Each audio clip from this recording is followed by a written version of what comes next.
కూటమి ప్రభుత్వంపై సంచలన వ్యాఖ్యలు చేశారు లిబరేషన్ కాంగ్రెస్ పార్టీ వ్యవస్థాపకులు విజయ్ కుమార్. గుంటూరులో ఆర్థిక అసమానతల భారత్పై ముఖాముఖి కార్యక్రమం. ప్రపంచంలోనే భారతదేశం అత్యధిక ఆర్థిక అసమానతలతో ఉందన్నారు లిబరేషన్ కాంగ్రెస్ పార్టీ వ్యవస్థాపకులు విజయ్ కుమార్.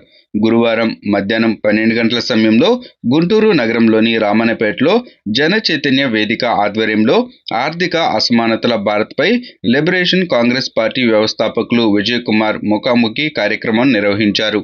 ఈ కార్యక్రమంలో మాజీ ఎమ్మెల్సీ కెఎస్ లక్ష్మణరావు, జన చైతన్య వేదిక రాష్ట్ర అధ్యక్షులు వల్లంరెడ్డి లక్ష్మణ్ రెడ్డి, పలువురు నాయకులు పాల్గొన్నారు. అనంతరం మీడియాతో విజయ్ కుమార్ మాట్లాడుతూ రాష్ట్రంలో నిరుద్యోగ సమస్య రోజురోజుకు పెరుగుతుందన్నారు.